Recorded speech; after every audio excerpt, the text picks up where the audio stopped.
মনে রাখবেন, অনেক মানুষ আছে দেখলে মনে হবে খুব সুখী, অন্তরে সুখী নেই, স্বামী স্ত্রীর মহব্বত ভালোবাসা নেই। দেখলে বাইরে খুব সুখী, চেনা যায় না, অন্তরের খবর আল্লাহই জানে। স্বামী বোঝে তার স্ত্রীর কি, আর স্ত্রী বোঝে স্বামী কি। প্রত্যেক স্বামী, এমনও স্বামী এখানে বসে আছেন স্ত্রীর জ্বালায় জ্বলতেছে, বলতে পারছে না। এমনও স্ত্রী ওখানে বসে আছে স্বামীর জ্বালায় জ্বলতেছে, বলতে পারছে না। মনে রাখবেন, স্বামীরা স্ত্রীদের শারীরিক টর্চার করে, আর স্ত্রী না স্বামীদের মানসিক টর্চার করে। কি বুঝলেন? বাস্তবটাই বলে যাচ্ছি, বাড়ি থেকে ভাববেন, একটু মূল্যায়ন করবেন। এই জন্য আপনাদের বলে যাচ্ছি, আপনাদের মধ্যে ভাগ্যবান পুরুষ হলো ওই লোকটা, আপনাদের মধ্যে ভাগ্যবান পুরুষ হলো ওই লোকটা যার স্ত্রী হলো আল্লাহওয়ালা, যার স্ত্রী হলো আল্লাহওয়ালা। আর মা বোনেদের বলে যাচ্ছি, আপনাদের মধ্যে ভাগ্যবতী নারী, জান্নাতি নারী হলো ওই লোকটা যার স্বামী হলো আল্লাহওয়ালা। বাপেরা, অতি বাস্তব কথা বলছি। স্বামী স্ত্রী দুজনে চাকরি করে, সুখ নেই, সব সংসারে সুখ নেই। কি শেখাচ্ছেন আমাকে বলবেন? আমার স্কুলে বা আর অন্যান্য স্কুলে তো স্বামী স্ত্রী দুজনেই চাকরি করে। বুঝতে পারি।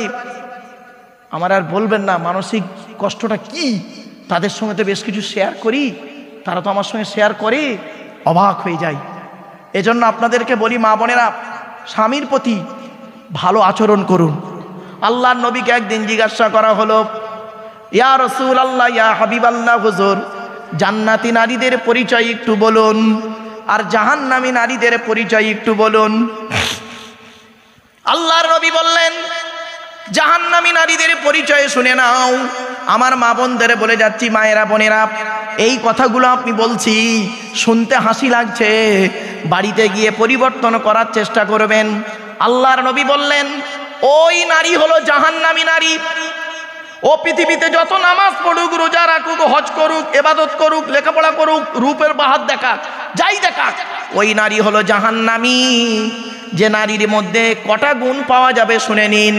জাহান্নামী নারীদের মধ্যে কটা গুণ কি কি? এক নাম্বার হলো, ওই নারী জাহান্নামী যে নারী তার স্বামীর সঙ্গে যখন কথা বলে মেজাজ দিয়ে কথা বলে, তুই তঙ্কারি করে মেজাজ দিয়ে কথা বলে। ওই নারী যত নামাজ পড়ুক, রোজা রাখুক, ও জাহান্নামী নারী। অনেক স্বামী, অনেক স্ত্রী আছে দেখবেন, এখানে অনেক স্ত্রী আছে যারা গায়ের চামড়াটা সাদা, স্বামীর গায়ের চামড়া কালো। ও লেখাপড়ায় ভালো, স্বামী লেখাপড়ায় কম। ও বড় লোকের মেয়ে, স্বামী গরিবের ছেলে, পাত্তাই দেয় না।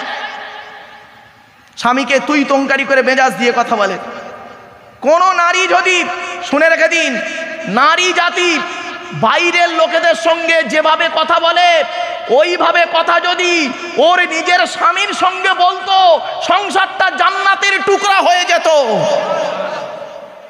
একজন নারী বাইরের লোকের সঙ্গে কথা বলছে মিষ্টি সুরে, আর নিজের স্বামীর সঙ্গে কথা বলছে মেজাজ দিয়ে। বাস্তব বলছি, ছোট্ট একটা উদাহরণ দিচ্ছি, বাস্তব উদাহরণ দিচ্ছি ভাই। স্বামীর সঙ্গে যখন কথা বলছে কিভাবে জানেন? দেখতে পাওনি, খেতে পাওনি, বয়স হয়ে গেলে জ্ঞান হলো নি, লাউ ঠেলা। আর পাড়ার দুটো যুবক ছেলে এসছে, এসে বলছে, ভাবি ভালো আছো? তখন ভাবিটা বলছে, হ্যাঁ ভাই, খুব ভালো, অনেক দিন তোমাদের দেখিনি। তখন ইয়াং ছেলে দুটো বলছে, ভাবি তোমার গলার আওয়াজ কি মিষ্টি। তখন ভাবি বলছে, যাক, 20 বছর হয়ে গেল তোমার ভাই আমাকে চিনতে পারলো না, তোমরাই আমাকে চিনতে পেরেছো। হ্যাঁ রে, 20 বছর তো স্বামী তোকে চিনতে পারে না, এই দুটো চ্যাংড়া ছেলে 2 মিনিটে তোকে চিনে ফেলেছে।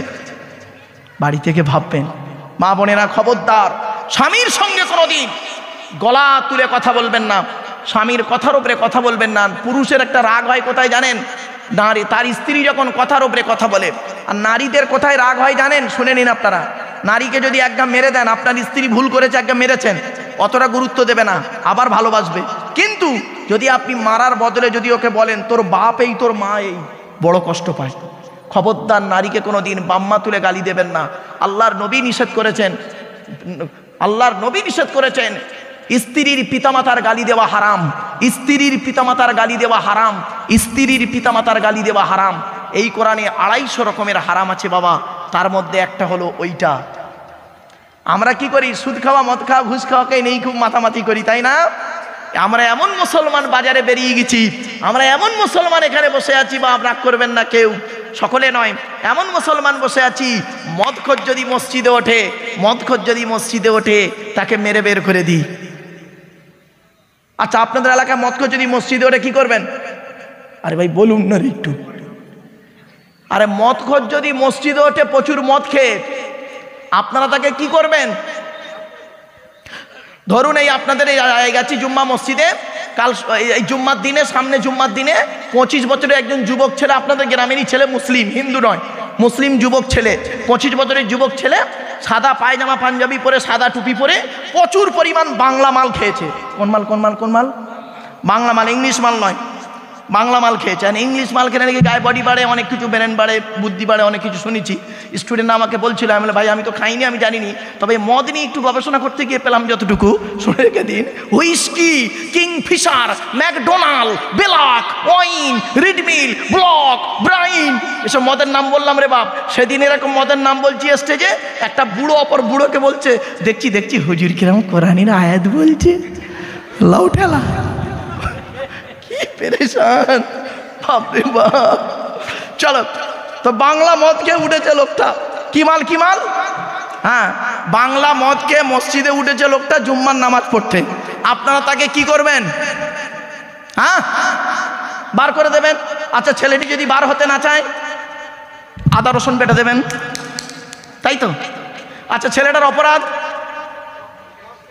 মদ খেয়েছে, মদ হারাম খাবার, মসজিদ পবিত্র স্থান, হারাম খাবার খেয়ে পবিত্র স্থানে উঠেছে, তাই বের করে দিলেন। বের হতে চাইল না, মেরে বের করে দিলেন। কত ভালো মানুষ আপনারা, রায়গাছির মানুষ, মুন্সিপাড়ার মানুষ, কত ভালো মানুষ, রাগ করবেন না। মদখোরকে বের করে দিলে, মদখোরকে মেরে বের করে দিলে, আর সুদখোরকে মসজিদের সেক্রেটারি বানিয়ে দিলে। বাহ বাহ বাহ বাহ বাহ, অসুবিধা হচ্ছে। এই জন্য আল্লাহ পাক কোরআনে বলেছে, যাকে তাকে মসজিদের কমিটি করো না। কোরআনে আছে মসজিদ কমিটি হতে গেলে তার 5টা গুণ লাগবে, কোরআনে আছে বাপ। যাকে তাকে মসজিদ কমিটি করবেন না।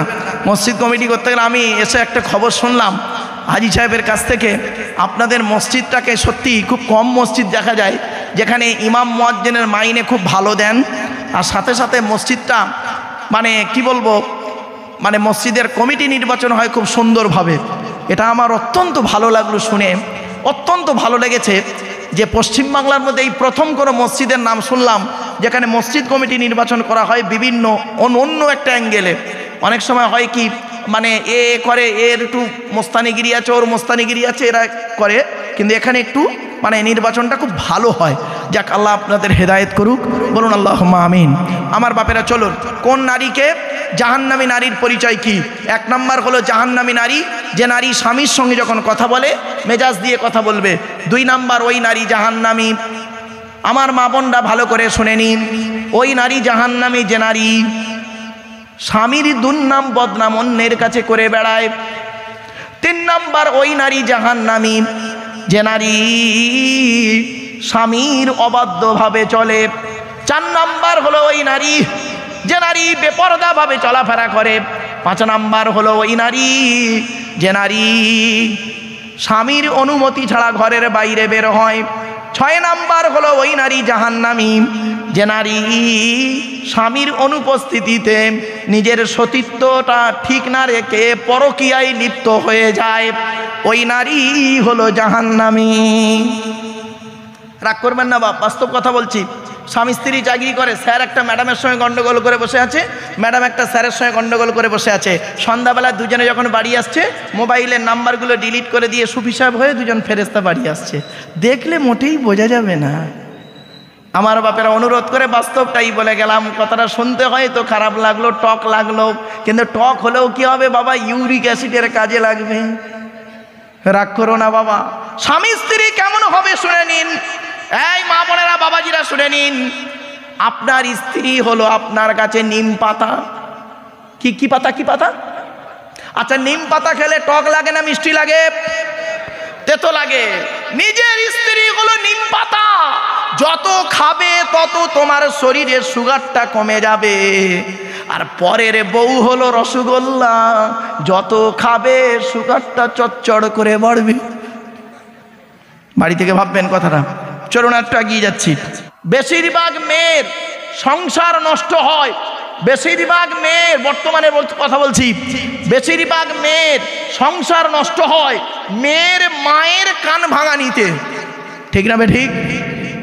যে মেয়ের মা যত বেশি চালাক, যে মেয়ের মা যত বেশি চালাক, ওই মেয়ের কপালে তত তাড়াতাড়ি তলাক। ঠিক না ঠিক? একদম বাস্তব কথা বললাম। নারী জাতির শত্রু হলো দুটো। কটা কটা কটা? নারী জাতির শত্রু দুটো পৃথিবীতে। এক নাম্বার সতীন, দু নাম্বার ননদ। সতীন কেরাম শত্রু দেখবেন, এই দেখেন সতীন কেমন নারী জাতির শত্রু। স্বামী মরে যায় যাক, সতীন তো বিধবা হলো। বুঝতে পারিনি না? ও নিজে যে বিধবা হয়ে গেছে ওর খেয়াল নেই, সতীন বিধবা হয়েছে, কি খুশিও। ওরে বোকা, নারী জাতির আর একটা শত্রুকে বললাম ননদ। ননদ বাপেরা আমারে ভুল বুঝবেন না একদম, আমি গভীর রাতে হাসির ছলে কথা বলছি কেন, যাতে করে ব্রেনে একটু ঢুকে যায়। দ্বিতীয় শত্রু হলো ননদ। এই জন্য আপনাদের বলে যাচ্ছি, হাতে ধরে বলে যাচ্ছি, করজোড়ে নিবেদন করে যাচ্ছি আপনাদেরকে, আপনি আপনার বোনকে যখন কোনো জামা কাপড়, টাকা পয়সা, ছোলা চিনি, খাবার দাবার দেবেন, স্ত্রীকে না জানিয়ে দেওয়াটাই উত্তম। খবরদার বউকে জানিয়ে দেবেন না। আর এ তো কি বলবো, এ তো বউ পাগলা বিবির গোলাম। কি করছে, বোনকে একটা শাড়ি দিচ্ছে বউকে জানিয়ে, জানো সোনা, জানো সোনা, এইটা বোনকে দিচ্ছি, ওর কলজে ফেটে যাবে রে। বাস্তব কথা বললাম। শুধু তাই নয়, কেন আপনারা বউকে জানাবেন না? শুনে নিন, রাগ করবেন না কেউ। কেন আপনারা বইয়ের অনুমতি নেবেন না? বইয়ের অনুমতি আপনাকে নিতেই হবে, বইয়ের অনুমতি আপনাকে নিতেই হবে। কারণ কি? ফুলসজ্জার রাত। কি হুজুর আপনারা কি বলেন, বিয়ের প্রথম রাতটাকে কি বলেন, ফুলসজ্জা না বাসর? যা করেননি নাকি?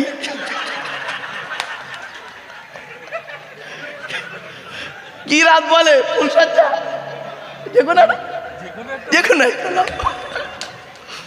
আমি একটু হাসি চলে বলি, বাপ রাগ করবেন, একটু মাইন্ডটাকে ফ্রি করার জন্য। চলুন প্লিজ অ্যাটেনশন। বিয়ের রাতে যখন, ফুলসজ্জার রাতে, বাসর রাতে যখন আপনি আপনার স্ত্রীর কাছে গিয়েছিলেন, যখন গিয়েছিলেন, মনে মনে কি বলেছিলেন? মাথা হেঁট করে 50,000 টাকা ইয়াম্মা গাড়ি, 5 ভরি সোনার বিনিময়ে আজ থেকে তোমার বাপের কেনা চাকর গোলাম হইয়া গেলাম। তুমি যাহাই বলিবে তাহাই শুনিব। গন্ডগোল যদি করি মারিতে দ্বিধাবোধ করিবে না। যদি কোনোদিন তোমার বিরুদ্ধে কিছু করি, তুমি রাজারহাট থানায় কেস করিয়া আমার বাপ আর মাকে জেল খাটাইয়া বধূ নির্যাতন কেস দিয়া আমাকে জেলের মধ্যে ঢুকিয়ে কেলানি খাও। হয়েছে বাবা, বাড়িতে গিয়ে ভাববেন। বাস্তব কথা বলে গেলাম, কথাটা হয়তো শুনতে খারাপ লাগলো, শুনে নিন। এরপর আসছি নারী জাতি। মা বোনেরা আমাকে ভুল বুঝবেন না মা, আমি অতি বাস্তব কথা একটা বলছি আপনাদেরকে, সত্যি কি মিথ্যা বলুন তো দেখি, নিজেরাই ওখানে অনুভব করুন। নারী জাতির একটা গুণ শুনবেন, শুনলে চমকে যাবেন। নারী যখন বউ হয় তখন আলাদা খাবার লাইন করে, আর ওই নারী যখন শাশুড়ি হয় একসাথে খাবার হাদিস শোনায়। ঠিক না বে ঠিক? একই নারী, 25 বছরের ডিফারেন্স। ও নারী যখন প্রথম বউ হয়ে এসেছিল না, শ্বশুর শাশুড়ি দেখবে না, ননদ দেওর ভাসুরদের দেখবে না, ছোট হাঁড়ি, ছোট কড়া, একটা ছোট গ্যাস, স্বামী স্ত্রী খাবে, আলাদা খাওয়ার লাইন করে। আর ওই নারীর 25 বছর পর ওর ছেলের বিয়ে দিয়েছে, যেদিন বৌমা এসছে বৌমাকে হেদায়েত দিচ্ছে, হেদায়েতের বাণী শোনাচ্ছে, বৌমা আমরা সব একসঙ্গে ছিলাম, এই করতাম ওই করতাম। এই হলো নারীর চরিত্র। খারাপ সেন্স নেবেন না কিন্তু, বাস্তব কথা বলছি। আর একটা বাস্তব কথা বলছি শুনুন, নারী স্বামীর বৈধ সম্পর্ককে মেনে নেয় না, অবৈধ ইনকামটা খেয়ে নেয়। কি আশ্চর্য! নারী স্বামীর বৈধ সম্পর্ককে মেনে নেয় না, অবৈধ ইনকামটা খেয়ে নেয়। জাস্ট ফর এক্সাম্পল, উদাহরণটা দিচ্ছি। ধরুন আপনার স্ত্রী 5 বছর অসুস্থ, 5 বছর অসুস্থ, শারীরিক দিক থেকে খুবই অসুস্থ, সে বেচারা উঠতে পারে না, তাকে সব সেবা আপনাকেই করতে হয়, 5 বছর করে আসছেন। আপনি আজকের গিয়ে আপনার স্ত্রীকে বলবেন, তুমি তো 5 বছর অসুস্থ, আমাকে সব করে দিতে হয় তোমার, তুমি যদি দয়া করে একটু অনুমতি দাও তাহলে আর একটা বিয়ে করে আনি, সে তোমারও দেখবে আমারও সেবা করবে। ও মরে গেলেও বলবে না যে হ্যাঁ।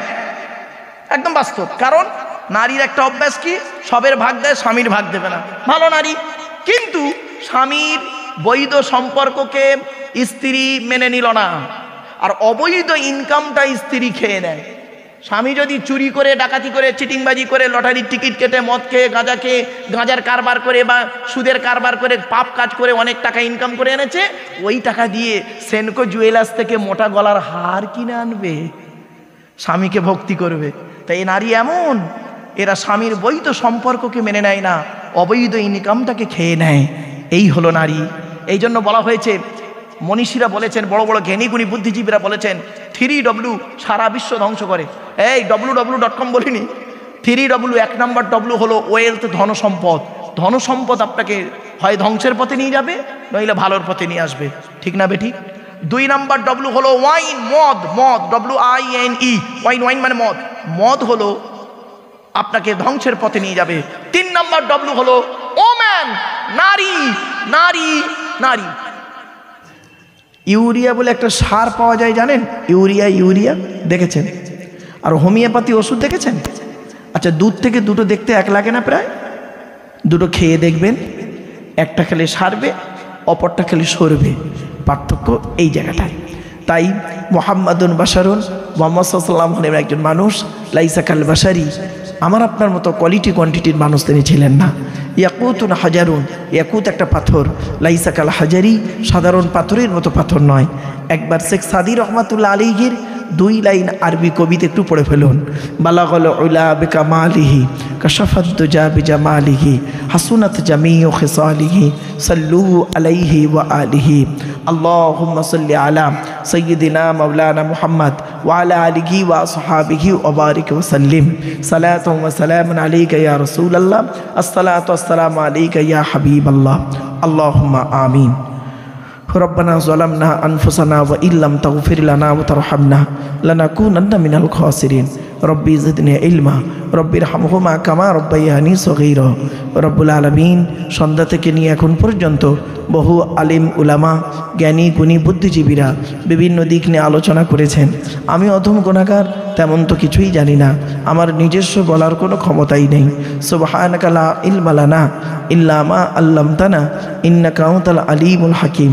রব্বুল আলামিন যা কিছু বলাবেন, শোনাবেন, পড়াবেন, আল্লাহ আমাদের আমল করার তৌফিক দান করুন। খাস করে মাবুদ, দূর দূরান্ত থেকে যে সমস্ত বাবাজিরা, যুবক ভাইরা, স্নেহের কচি কচি বাচ্চারা, মা বোনেরা রাতের আরামকে হারাম করে দিয়ে, মূল্যবান সময়কে ব্যর্থ দিয়ে, আরামের বিছানাকে ত্যাগ করে দিয়ে পবিত্র তাফসিরুল কোরআনের মাহফিল শোনার জন্য চাতক পাখির ন্যায় ছুটে এসেছেন, আসছেন এবং আসবেন।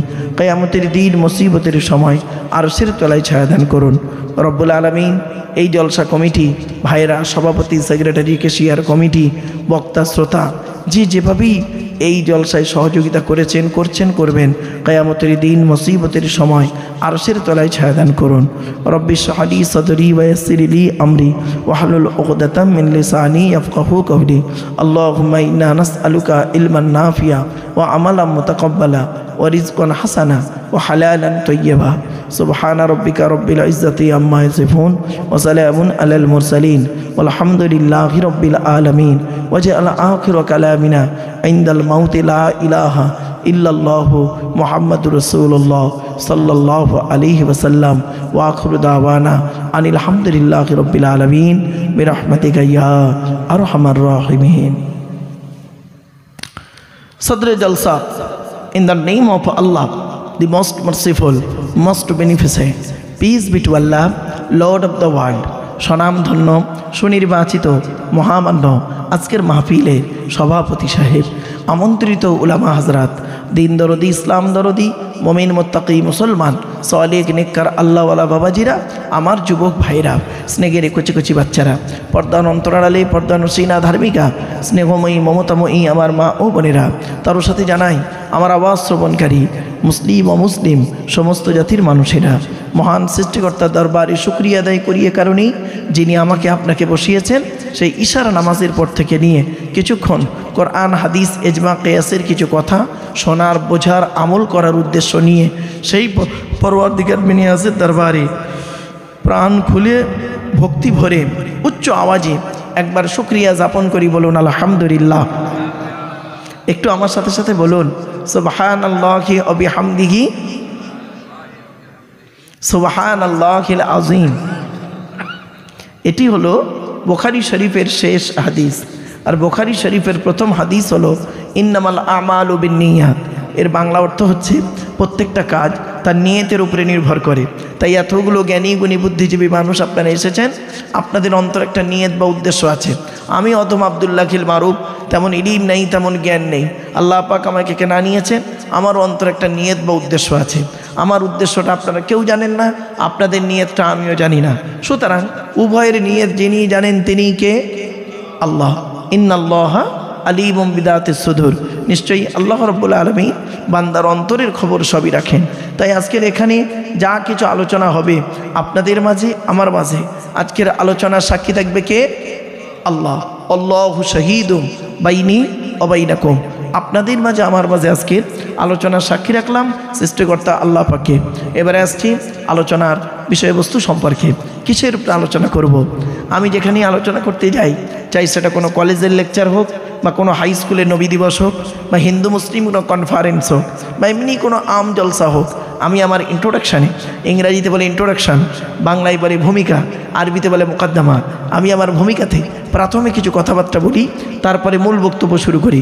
নাম্বার 1 হলো আজকের আমার এই বক্তব্য শুনতে আসার জন্য হিন্দু, মুসলিম, জৈন, ব্রাহ্মণ, খ্রিস্টান, কুলি, সাঁওতাল, বাগদি, দুলে, জাতি, ধর্ম, বর্ণ নির্বিশেষে সকলকে আমি আহ্বান করি। এটি আমার কথা নয়, এটি এই কোরআনের কথা। পবিত্র কোরআনের 13 নম্বর পারার 14 নম্বর পৃষ্ঠা, সূরার নাম সূরা ইব্রাহিম, আয়াত নম্বর 1, লাইন নম্বর 1, আল কোরআন কিতাবুন আনজালনাহু ইলাইকা লিতুখরিজান নাসা মিনাজ যুলুমাতি ইলান নূর।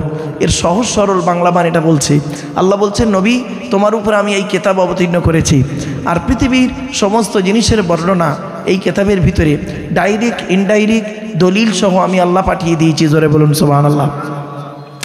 আর এই কিতাবের দ্বারাই যে সমস্ত মানুষরা অন্ধকারের মধ্যে পড়ে আছে, নোংরার মধ্যে পড়ে আছে, ওদেরকে টেনে টেনে বের করে আলোর দিকে নিয়ে এসো। সেজন্য আমরা বলি কোরআন মানুষকে দেয় আলো। একটু উচ্চ আওয়াজে বলা যাবে সুবহানাল্লাহ। কোরআন কোনো দিন টেরোরিস্ট বা সন্ত্রাসবাদের শিক্ষা কোরআন কোনো দিন দেয় না। কোরআন কিসের শিক্ষা দেয় তার উপরে আলোচনা হবে ইনশাআল্লাহ। 2 নাম্বার, প্রত্যেক জিনিসের একটা ভদ্রতা আছে, শিষ্টাচার আছে, আদব আছে। এই মাজলিসের একটা ভদ্রতা থাকবেই, কোরআন জানিয়ে দিচ্ছে। 28 নম্বর পারার 2 নম্বর পৃষ্ঠা, একেবারে 13 নম্বর লাইন, সূরার নাম সূরা মুজাদালা, আয়াত নম্বর 11, আল কোরআন ইয়া আইয়ুহাল্লাযীনা আমানু ইযা ক্বিলা লাকুম তাফাসসাহু ফিল মাজালিসি ফাফসাহু ইয়াফসাহিল্লাহু লাকুম ওয়া ইযা ক্বিলা আনশুযু ফানশুযু ইয়ারফাইল্লাহু লাকুম। বিল মফহুমিয়া তরজমাটা করছি, বিল লফজ তরজমা না করে। কি? হে ইমানদার বান্দাগণ, মজলিসের ভিতরে যখন ফাঁকা জায়গায় তোমাকে পূরণ করতে বলা হবে, তখন তুমি ফাঁকা জায়গাটা পূরণ করে দেবে। ফাঁকা জায়গায় ফাঁকা রাখলে প্রবলেমটা কি? শয়তান ওখানে বসবে, কানে কানে কুমন্ত্রণা দেবে। শয়তান কি চায় ওটা কোরআন জানিয়ে দিচ্ছে। 7 নম্বর পারার 2 নম্বর পৃষ্ঠা, 3 নম্বর লাইন, সূরার নাম সূরা মাইদা, আয়াত নম্বর 91, আল কোরআন ইন্নামা ইউরিদুশ শাইতানু আন ইউকিয়া বাইনাকুমুল আদাওয়াতা ওয়াল বাগদাআ ফিল খামরি ওয়াল মাইসিরি ওয়া ইয়াসুদ্দাকুম আন যিকরিল্লাহ ওয়া আনিস সালাত। আল্লাহ রাব্বুল আলামিন বলেন, শয়তান কি চায় জানো? মদ আর জুয়ার মাধ্যমে শয়তান তোমাদের মাঝে মারামারি লাগিয়ে দিতে চায়। আর কি চায়? ওয়া ইয়াসুদ্দাকুম আন যিকরিল্লাহ, আল্লাহর ইবাদত থেকে শয়তান তোমাকে বাধা সৃষ্টি করতে চায়। তাই তাই কোরআনের উদ্ধৃতি দিয়ে আলোচনার প্রারম্ভে আপনাদেরকে আমি একটু আহ্বান করছি। পবিত্র কোরআন 2 নম্বর পারার 11 নম্বর পৃষ্ঠার 9 নম্বর লাইন, সূরার নাম সূরা বাকারা, আয়াত নম্বর 208। আল কোরআন, ইয়া আইয়ুহাল্লাযীনা আমানু উদখুলু ফিস সিলমি কাফা, হে ঈমানদার বান্দাগণ পরিপূর্ণভাবে ইসলামের মধ্যে প্রবেশ করো। ওয়ালা তাত্তাবিউ খুতুওয়াতিশ শয়তান, শয়তানের পথকে অনুসরণ করিও না। ইন্নাহু লাকুম আদুউম মুবিন, শয়তান হলো তোমাদের প্রকাশ্য দুশমন। So I request for you, so no mind excuse me. আলোচনার প্রারম্ভে আপনাদেরকে আমি একটু আহ্বান করলাম। এবারে আসছি আলোচনার মূল বিষয়বস্তুতে ঢুকছি। তার আগেই একটা কথা আপনাদের বলে নিই, বাবা আমি তেমন কোনো বড় আলেম নই, তেমন কোনো বড় জ্ঞানী মানুষ আমি নই, তেমন কোনো শিক্ষিত মানুষ আমি নই। আমি মনে করি আমার জ্ঞানটা হলো সীমিত কিছু বই পুস্তক অক্ষর সিলেবাসের জ্ঞান, আর আপনাদের জ্ঞানগুলো হলো বিভিন্ন রকম কোয়ালিটি কোয়ান্টিটি বক্তার বক্তব্য শোনা জ্ঞান। তো আমি মনে করি আপনাদের জ্ঞানগুলো হলো প্রশান্ত মহাসাগরের মতো জ্ঞান, আর প্রশান্ত মহাসাগরের উপরে ছোট্ট একটা কলসির মতো আমার জ্ঞান। আমি আপনাদের জ্ঞান দিতে এসেছি, এটা যেন কোনো দিন ভাববেন না আমি আপনাদের জ্ঞান দেওয়ার ক্ষমতা রাখি নাই। পেশাগত দিক থেকে বর্তমান আমি একজন উচ্চ মাধ্যমিক হাই মাদ্রাসার শিক্ষক, কলেজ এবং ইউনিভার্সিটির ছেলে মেয়েও পড়াই। কাজে কাজে আমাকে একজন ছাত্র বলতে পারেন। আমি সকল 5টা ধর্মগ্রন্থের একজন ছাত্র। তো সকল ধর্মের ছাত্র হিসাবে আজ আপনাদের কাছে এসেছে একটু কোঅপারেট করতে। জ্ঞানী গুণী বুদ্ধিজীবী মানুষ একটু মানিয়ে নিলেই খুশি হব। চলুন এগিয়ে যাচ্ছি, আমি এখনও একজন ছাত্র। চলুন আজকের আলোচনার বিষয়বস্তুটা বলে দিই। আলোচনার বিষয় হবে আজকের কোরআনের একটি সূরা সংক্ষিপ্ত তাফসীর, সংক্ষিপ্ত আলোচনা। আপনারা কি শুনতে রাজি আছেন? ইনশাল্লাহ, ইনশাল্লাহ ঠিক আছে। তো আমার সঙ্গে আমার বক্তব্য শুনতে গেলে দুটো জিনিস লাগবে। আমি আপনাদের কাছে দুটো জিনিসের ভিক্ষা চাইব, দুটো জিনিসের ভিক্ষা চাইব। কি? 1 নম্বর হলো একটু দয়া করে আমার পেছনে একটু সময় দেবেন, আর 2 নম্বর হলো ধৈর্য ধরে বসবেন। সময় আর সবর, এই দুটো জিনিস যদি আমার সঙ্গে দেন তাহলে আশা করি আপনাদের বসাটা লস হবে না। এটা আমার কনসেপ্ট। চলো না এগিয়ে যাই। আজকে আমাদের আলোচনার বিষয় হবে কোরআনের একটি সূরার সংক্ষিপ্ত আলোচনা। সূরাটির নামটা আগে বলে দিই। আগে প্রথম আমাদের সৃষ্টিকর্তার নামটা একটু জেনে নিই। আমাদের সৃষ্টিকর্তার নাম হলো আল্লাহ। কে? আল্লাহ। চলুন, সৃষ্টিকর্তার পরিচয় হলো 4টি। কটি? 4টি। টোটাল কোরআনে আছে সৃষ্টিকর্তার পরিচয় হলো 4টি। কি কি? আল্লাহ নিজেই বলছেন কুল। কি বললাম বাবা? কুল নয়, কয় হস্যউলা কুল, কয় বয় হস্যউলা কুল। দুটো কুলের মধ্যে একটু পার্থক্য আছে। কওয়ালা ইয়াকুলু থেকে কুল মানে বলো, আকালা ইয়াকুলু থেকে কুল মানে গেলো বা খাও। এরকম অনেক পার্থক্য আছে শব্দ। 2-4টে বলি ক্লিয়ার হয়ে যাবে, দেখবেন। এই দেখেন, আপনারা ইন্না আতাইনা সূরা পড়েন নামাজের মধ্যে, ইন্না আতাইনা কাল কাউসার ফাসাল্লি লিরাব্বিকা ওয়ানহার। এই গলার ভেতর থেকে এটা উচ্চারণ করবেন, ওয়ানহার। এর মানে হচ্ছে নবী তুমি তোমার রবের জন্য নামাজ পড়ো, ওয়ানহার, এবং কুরবানি করো। আর আমরা উচ্চারণ করতে গিয়ে কি বলি? ফাসাল্লি লিরাব্বিকা ওয়ানহার। এর মানে শুনবেন, নবী তুমি তোমার রবের জন্য নামাজ পড়ো, ঝোড়া কোদাল নিয়ে খাল কাটো। কোথাকার মানে কোথায় গেল? উচ্চারণে পার্থক্য, মানেও পার্থক্য। আরেকটি বলছি, আমরা নামাজ পড়তে গিয়ে নামাজের শুরুতেই সূরা ফাতিহা পড়ি, আলহামদুলিল্লাহি রাব্বিল আলামিন। আলহামদু, এই গলার ভেতর থেকে এটা উচ্চারণ করবেন। আলহামদু মানে হচ্ছে সমস্ত প্রশংসা আল্লাহ তোমার। আর আমরা উচ্চারণ করি কি? আলহামদুলিল্লাহি রাব্বিল আলামিন। এর বাংলা মানে হবে কি জানেন? সমস্ত ছেঁড়া জামা কাপড় আল্লাহ তোমার। উচ্চারণের পার্থক্য, মানেও পার্থক্য। আর একটা দেখেন, রমজান মাসে ভোরের বেলা যে খাবারটা খান তাকে আপনারা কি বলেন? জোরে বলুন। জি না, ওটা সেহেরি নয়, ওটা হলো সাহারি। কি বললাম? সাহারি। আচ্ছা, দন্তেশ্বয় একার আর দন্তেশ্বয় আকারের পার্থক্যটা কি? সিনে জেদ দিলে, দন্তেশ্বয় একার দিলে সেহেরুন মানে হলো জাদু করা, সেহরুন মানে জাদু করা। আর সিনে জবর দিলে, দন্তেশ্বয় আকার দিলে সাহারুন মানে হলো রাতের শেষ অংশের খাবারকে আরবিতে সাহারি বলে। তাহলে শব্দটা কি হবে? সেহেরি না সাহারি? তাহলে ভুলটা ভাঙলো। জলসা দেন কেন? জলসা দেওয়ার উদ্দেশ্য হলো 3টি। কটি? 3টি। এতগুলো কষ্ট করে জলসা দিয়েছেন কেন? 3টি কারণ। 1 নাম্বার, অজানাকে জানা। কি বললাম? কি অজানা জানা? একটু ধৈর্যের পরিচয় দিন। 2 নাম্বার, ভুল সংশোধন করা। কি ভুল সংশোধন করা? একটু ধৈর্যের পরিচয় দিন, নিজেই বুঝতে পারবেন কি ভুল সংশোধন হচ্ছে। আর 3 নাম্বার হলো কিছু পরামর্শ নিয়ে নেওয়া। কি পরামর্শ দেব আমি আপনাদেরকে আজকে? আল্লাহর বিধান কোরআন থেকে আমি এই কোরআন আর নবীর হাদিস প্রফেট মুহাম্মদ সাল্লাল্লাহু আলাইহি সাল্লামের জীবন চরিত্র থেকে বেশ কিছু পরামর্শ আপনাদেরকে দেব, যে পরামর্শ মোতাবেক আপনি পৃথিবীতে চলতে পারলে শান্তিতে থাকতে পারবেন, আশা করা যায় পরকালে জান্নাত পেতে পারবেন। এই হলো 3টি কারণে জলসা দেওয়া হয়। আলতু ফালতু কাজের জন্য জলসা দেওয়া হয় না। আর মনে রাখবেন, আপনারা যখন জলসা দেবেন